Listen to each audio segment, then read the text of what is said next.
రాజాని భవనములో రేయి పగలు వేచియుందును.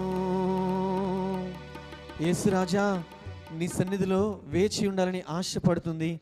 నిన్ను స్తుతించే క్షణము కోసము, నీ కౌగిలో నిన్ను హత్తుకొని పోయే క్షణము కోసము, నీతో కలిసి సహవాసం చేసే క్షణము కోసము, నీతో కలిసి ఆహారాన్ని భుజించాలని, నీతో మరలా ద్రాక్ష రసాన్ని పుచ్చుకోవాలనేటువంటి క్షణము కోసమే నాయన. నిన్ను స్తుతించాలని ఆ క్షణము కోసము ఈ క్షణంన తప్పిస్తూ ఆరాటముతో పోరాడుతూ ప్రయాసలో ఉన్నప్పటికీ నా చింతలన్నింటినీ మరిచి నిన్ను స్తుతిస్తున్నానయ్యా. యేసు రాజాని భవనములో రేయి పగలు వేచియుందును. యేసు